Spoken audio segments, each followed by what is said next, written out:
ಎಂತಹ ಅನುಭವ ಇದೆ. ಕದಂಬವನವನ್ನು ಸೇರಿದ್ದೊಂದು ಗೊತ್ತು, ಆದರೆ ಯಾವುದೋ ಮಾಯಾಲೋಕವನ್ನು ಪ್ರವೇಶಿಸಿದಂತಹ ಅನುಭವವನ್ನು ಒದಗಿಸಿಕೊಡ್ತಾ ಇದೆ. ಒಂದು ಕ್ಷಣ ಕಾರ್ಯಕಾರಣಗಳ ಸಮನ್ವಯದ ಕೊರತೆಯೇ ಆವರಿಸಿಬಿಟ್ಟಿದೆ. ನಾನಾರು, ಎಲ್ಲಿದ್ದೇನೆ, ಯಾಕಾಗಿ ಬಂದಿದ್ದೇನೆ, ಯಾವ ಯೋಚನೆಯು ಒಂದು ಕ್ಷಣ ನನ್ನ ಮತಿಗೆ ತೋರಲಿಲ್ಲ. ಈಗ ಒಂದೊಂದೇ ಆಲೋಚನೆಗಳು ಹುಟ್ಟಿಕೊಳ್ತಾ ಇದೆ. ಹೌದು, ಅನುಸರಿಸಿ ಬಂದ ಕೋಟಿ ಸಂಖ್ಯೆಯ ರಾಕ್ಷಸ ವೀರರು ಜಯಘೋಷ ಸ್ತಬ್ಧವಾಗಿ ಹೋಗಿದೆ. ಯಾಕವರು ಬಾಯಿ ಮುಚ್ಚಿದ್ರು? ಒಮ್ಮೆ ಹಿಂದೆ ದೃಷ್ಟಿ ಹೊರಳಿಸಿದರು, ಬಾಯಿ ಮುಚ್ಚಿಲೇ ಇಲ್ಲ. ಬಾಯಿ ತೆರೆದುಕೊಂಡೇ ಇದ್ದಾರೆ, ಕಣ್ಣು ತೆರೆದುಕೊಂಡಿದ್ದಾರೆ. ವಿಸ್ಮಯಾವಹವಾದ ಒಂದು ದೃಶ್ಯದ ಮುಂದೆ ಅವರು ಉಳಿದಿದ್ದಾರೆ ಎನ್ನುವುದು ಅವರ ಮುಖಾವಲೋಕನದಿಂದಲೇ ನಮಗೆ ಅರ್ಥವಾಗುತ್ತದೆ. ಅವರಿಗೇನು, ನಾನೇ ಚಕಿತ ಮಾನಸನಾಗಿದ್ದೆ. ಹೀಗೂ ಇರುವುದಕ್ಕೆ ಸಾಧ್ಯವಿದೆ. ಲೋಕಾತೀತವಾದಂತಹ ಶಕ್ತಿಯ ಪಾರಮ್ಯದ ಬಗ್ಗೆ ಅಲ್ಪ ಸ್ವಲ್ಪ ಕೇಳಿ ಬಂದಿದೆ, ಆದರೆ ಪ್ರತ್ಯಕ್ಷವಾದಂತಹ ಅನುಭವದ ಸೀಮೆಗೆ ನಾವೀ ತನಕ ಹೋದದ್ದಿಲ್ಲ. ವಿಧಾತನ ತನಕ ಕಂಡಿದ್ದೇವೆ. ತಪಸ್ಸಿನಿಂದ ಮೆಚ್ಚಿಸಿ ಅವ ಮೈದೋರಿದ ಕಾಲದಲ್ಲಿ ಅವನ ಪಾದ ಮೂಲಕರಿಗೆ ಬೇಕಾದ ವರವನ್ನು ನಾವು ಪಡೆದಿದ್ದೇವೆ. ಬ್ರಹ್ಮದೇವ ಪ್ರತ್ಯಕ್ಷ ಆಗುವ ಕಾಲಕ್ಕೆ ಪ್ರಕೃತಿಯಲ್ಲಿ ಋತು ವ್ಯತ್ಯಾಸ ಆಗಲಿಲ್ಲ, ಋತು ಭೇದ ಇಲ್ಲದೆ ಇರುವಂತಹ ಸ್ಥಿತಿ ಬರಲಿಲ್ಲ. ಹೇಗೆ ಪ್ರಕೃತಿ ಇರ್ತದೆ ಹಾಗೆ ಈಗ ಇಲ್ಲಿ ಹಾಗಲ್ಲ. ಖಗಮೃಗಗಳಲ್ಲಿ ವಿರೋಧ ಭಾವ ಇಲ್ಲ, ಪ್ರಕೃತಿಯಲ್ಲಿ ಋತುಭೇದದ ವ್ಯತ್ಯಾಸವಿಲ್ಲ. ಹಾಗಿದ್ರೆ ಹೇಗೆ? ಇದರಿಂದಲೇ ಅರ್ಥವಾಗುತ್ತೆ. ಬಂದವಳು ಬ್ರಹ್ಮನ ತನಕದ ಶಕ್ತಿಯಲ್ಲ, ಅದಕ್ಕಿಂತ ಅತೀತಳಾದವಳು. ಬ್ರಹ್ಮಾತು ಪರಹ, ಪರಬ್ರಹ್ಮ ಸ್ವರೂಪಿಣಿಯೇ ಆಗಿರಬೇಕು. ಸಾಮಾನ್ಯ ಹೆಣ್ಣಿನಂತೆ ಬಂದಳೆ. ದೃಢವ್ರತಿಗಳಾದಂತಹ ಚಂಡಮುಂಡರಿಗೆ ಆಕೆಯನ್ನು ನೋಡಿದ ಕ್ಷಣದಲ್ಲಿ ಅರ್ಥವಿಸಿಕೊಳ್ಳುವುದಕ್ಕೆ ಮತಿ ಸಾಧದೇ ಹೋಯಿತು. ಅದೇ ಹೌದಾದ್ರೆ ಮತ್ತವರ ಬ್ರಹ್ಮಚರ್ಯಕ್ಕೆ ಏನರ್ಥ? ಹಾಗಿದ್ದರೆ ಅವರ ಮತಿಗೆ ಮರವೆಯಾಗಿ ಬೇರೆಯಾಗಿ ಆಕೆ ಕಂಡು ಬಂದಿರಬೇಕು. ಅಲ್ಲ, ಎಲ್ಲರಿಗೂ ಹಾಗೆ ಕಂಡು ಬಂದರು. ಅಲ್ಲ, ಸುಗ್ರೀವ ಹೇಳಿದನಲ್ಲ, ಬಂದು ಒಂದವಳು ಅಸಾಮಾನ್ಯಳಿದ್ದಾಳೆ, ದಾನವ ಕುಲಕ್ಕೆ ಮೃತ್ಯು ರೂಪಳಿದ್ದಾಳೆ. ಹಾಗಿದ್ರೆ ಒಬ್ಬೊಬ್ಬರಿಗೆ ಒಂದೊಂದು ವಿಧವು ನೋಡುವ. ನಮ್ಮ ಕಣ್ಣುಗಳಿಗೆ ಹೇಗೆ ಕಾಣಿಸ್ತಾಳೆ, ನಮ್ಮ ಅರ್ಹತೆಯನ್ನು ಒಮ್ಮೆ ಪರೀಕ್ಷಿಸುವುದಕ್ಕೆ ನಮಗೆ ಸಿಕ್ಕಿದ ಹೊರೆಗಲ್ಲಿದು ಬೆಳಕಿನ ಮೂಲವನ್ನೇ ಆಧರಿಸಿ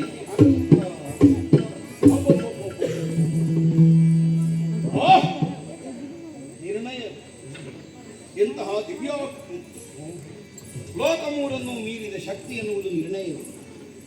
ಲೋಕದ ಜನನಿ ಸಾಮಾನ್ಯ ನಾರಿಯಂತೆ ಕಾಣಿಸಿಕೊಂಡಿದ್ದಾರೆ. ಉದ್ದೇಶ ದಾನವರನ್ನು ಅನುಗ್ರಹಿಸುವುದಕ್ಕನ್ನು, ಲೋಕಕ್ಕೆ ಮಾರಕರಾಗಿ ಬದುಕಿದ ನಮ್ಮ ನಾಶವನ್ನು ಸಾಧಿಸುವ ಉದ್ದೇಶಕ್ಕಾಗಿಯೇ ಬಂದಿದ್ದಾಳೆ ಎನ್ನುವುದು ಸ್ಪಷ್ಟ. ಅಲ್ಲದೆ ಹೋದರೆ ಧೂಮ್ರಾಕ್ಷನನ್ನು ನೇತ್ರಾಗ್ನಿಯಲ್ಲಿ ಸುಡಬೇಕಾದ ಅವಶ್ಯಕತೆ ಇರಲಿಲ್ಲ. ಯುದ್ಧದಲ್ಲಿ ಕತ್ತಿ ಬೀಸುವಾಗ ಅವನ ಕತ್ತಿಗೆ ಸಿಕ್ಕಿ ಸತ್ತದ್ದವು. ಉದ್ದೇಶಪೂರ್ವಕವಾಗಿ ಕೊಂದಿದ್ದಾಳೆ ಎಂದಾದರೆ ಅರ್ಥ ಏನು? ಹೌದು, ದಾನವ ಸಂಹಾರ ಅನ್ನುವಂತಹ ಮಹಾಯಜ್ಞಕ್ಕೆ ಧೂಮ್ರಾಕ್ಷವಧೆ ಅನ್ನುವ ಅಗ್ನಿ ಪ್ರತಿಷ್ಠೆ ಮಾಡಿದ್ದಾಳೆ ಅಂತ. ಆಮೇಲೆ ಸದಾ ಅದಕ್ಕೆ ಹವಿಸ್ಸು ರಾಕ್ಷಸರನ್ನು ಕೊಡ್ತಾ ಕೊಡ್ತಾ ಬಂದಿದ್ದಾಳೆ. ಇನ್ನು ನಾವು ಏನೂ ಮಾಡುವುದಕ್ಕಾಗುವುದಿಲ್ಲ. ಈ ತನಕ ಸಾಗಿ ಬಂದಂತಹ ವಿಧಾನವೇ ಇಂತಹ ವಿಪರೀತವಾದಂತಹ ಫಲವನ್ನು ನಮ್ಮ ಬದುಕಿನಲ್ಲಿ ಒದಗಿಸಿಕೊಟ್ಟಿದೆ ಅನ್ನುವುದು ನಿಸ್ಸಂದೇಹ. ಆದರೂ ಇದಕ್ಕೊಂದು ಬದಲು ದಾರಿಯನ್ನು ಕಂಡುಕೊಳ್ಳುವುದಕ್ಕೆ ನಮಗೆ ಅರ್ಹತೆ ಇಲ್ಲ, ಸಾಮರ್ಥ್ಯ ಇಲ್ಲ. ಯಾಕೆ ನಿರ್ಣಯಿಸಬೇಕಾದ ಒಡೆಯನಾದ ಶುಂಭದ ಹಠ ಹಿಡಿದು ಹೊರಟಿದ್ದಾನೆ. ಎಲ್ಲವನ್ನು ಕಳಕೊಂಡಾದರೂ ಈ ಹೆಣ್ಣಿನೊಂದಿಗೆ ತನ್ನ ಸ್ಪರ್ಧೆ ಊರ್ಜಿತ ಅನ್ನುವಂತಹ ಮನಸ್ಥಿತಿಯನ್ನು ನಾವು ತಳೆದು ನಿಲ್ತಾನೆ ಅಂತಾದರೆ ಅರ್ಥ ಏನು? ದಾನವರ ಅವಸಾನ ಕಾಲದ ಮುಹೂರ್ತ ನಿರ್ಣಯಿಸಲ್ಪಟ್ಟಿದೆ ಅಂತ ಶಿವನೇ ಮಾಡುವುದಕ್ಕೇನು ಆಗುವುದಿಲ್ಲ. ಆದರೂ ಒಡೆಯನ ಇಷ್ಟದಂತೆ ಈಕೆಯನ್ನು ಕರೆದೊಯ್ಯುವ ಕಾಯಕಕ್ಕೆ ಪ್ರತಿಜ್ಞಾಬದ್ಧತೆಯನ್ನು ನಾನು ಹೊರಟು ಬಂದೆ. ನನ್ನ ಸಾಮರ್ಥ್ಯ ಸಾಲದು, ನನಗರ್ಥ ಆಗುತ್ತದೆ. ಆದರೂ ವ್ಯಕ್ತಿ ಪ್ರಯತ್ನ ಅದನ್ನು ಯಾವ ಕಾಲಕ್ಕೂ ಹಿಂದಿರಿಸುವುದಕ್ಕೇನು ಮಾಡುವುದು ಮಾಡಲೇಬೇಕು. ಮಾಡೋಣ, ಮೊದಲು ಹೋಗಿ ಅಡಿಗರಬಹುದು.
Oh,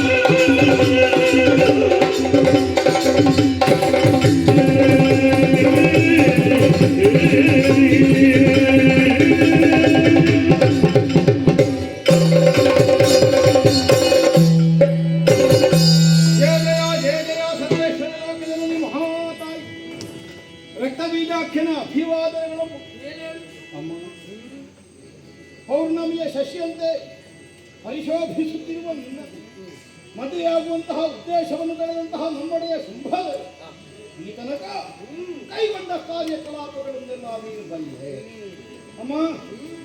ಅದೆಲ್ಲ ಮುಗಿದು ಹೋದ ಅಧ್ಯಾಯ. ಇದೀಗ ಹೊಸ ಅಧ್ಯಾಯ. ರಕ್ತಬೀಜನ ಕಾಲ ಬಂದಿದ್ದೇನೆ. ಕಾಳಗವೇ ಮಾಡಬೇಕು ಅನ್ನೋದು ಉದ್ದೇಶ ಅಲ್ಲ. ನೀನು ನಮ್ಮೊಡೆಯನನ್ನು ಸೇರಬೇಕಾದದ್ದು ನಮ್ಮ ಹಂಬಲ. ಅದಕ್ಕಾಗಿ ತಂದ ಹೊನ್ನೊಂದನವನ್ನು ಹೇಳಿದೆ. ಒಡಗೂಡಿಕೊಂಡು ಬಂದಂತಹ ರಾಕ್ಷಸನ ಜಯಘೋಷದಲ್ಲಿ ನಿನ್ನ ಅಂದಣವನ್ನು ಹೆಗಲಿಗೆ ಉರಿಗೈದು ನಮ್ಮೊಡೆಯನನ್ನು ನೆರವೇರಿಸಿ ಅನವರತ ನಿನ್ನ ಪಾದ ಸೇವೆಯಿಂದ ನನ್ನ ಸಾರ್ಥಕವನ್ನು ಹೊಂದಬೇಕನ್ನುವ ನಿರ್ಣಯಕ್ಕೆ ಬಂದಿದ್ದೇನೆ. ಬರಬೇಕಮ್ಮ, ಬರಬೇಕು. ರಕ್ತಬೀಜ ಅಮ್ಮ ಶುಂಭನ ಹಂಬಲಕ್ಕೆ ನಿನ್ನ ಬೆಂಬಲವ ಅಲ್ಲು ಅದನ್ನೇ ಮುಂದಿರಿಸಿ ಬರ್ತಿ ಅಂತಾದ್ರೆ ಅಧ್ಯಾಯ ಮುಗಿದು ಹೋದರೂ ಕೂಡ ಅದೇ ನಿಮಗೆ ಕಲಿಯುವುದಕ್ಕೆ ಪಾಠವಾಗಬೇಕಲ್ಲ. ಅಧ್ಯಾಯಗಳಿರುವುದೇ ಕಲಿಯುವುದಕ್ಕೆ ಬೇಕಾಗಿ ಅದನ್ನೆಲ್ಲ ಧಿಕ್ಕರಿಸಿ ಹೊಸತೊಂದು ಮಾಡ್ತೇನೆ ಅಂತ ನೀವು ಹೊರಡುವುದಕ್ಕೆ ಹೋದರೆ ಮೊದಲನದ್ದೇ ಬಡಿದು ಉಪಾಧ್ಯಾಯ ಮಾಡುವ ಅಧ್ಯಾಯವಾದರೂ ಮೂಲ ಅದೇಲು ಅದನ್ನೇ ಮೂಲವಾಗಿರಿಸಿ ಮತ್ತೊಂದನ್ನು ನೀವು ಮಾಡಬೇಕು ಅಂತಾದ್ರೆ ಹಿಂದೆ ನೀವು ಕಲಿಲಿಲ್ಲ ಎನ್ನುವುದೇ ಸ್ಪಷ್ಟವಾಯಿತು. ನಡೆದ ವಿಚಾರಗಳು ಅಂತಿರಲಿ, ಕಾಲ ಕಾಮ ಕರ್ಮ ಇವುಗಳನ್ನು ಅರಿಯದಂತಹ ಶುಂಭನೋರ್ವ ಮೂರ್ಖ ರಣ ಹೇಳಿ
ಹೋರಾಟದ ಪರಿಣಾಮ ಶರೀರಕ್ಕೆ ಆಯಾಸ, ದೇಹವನ್ನೊಮ್ಮೆ ಅಲಗಿಸಿ ಮಾತೃಕೆ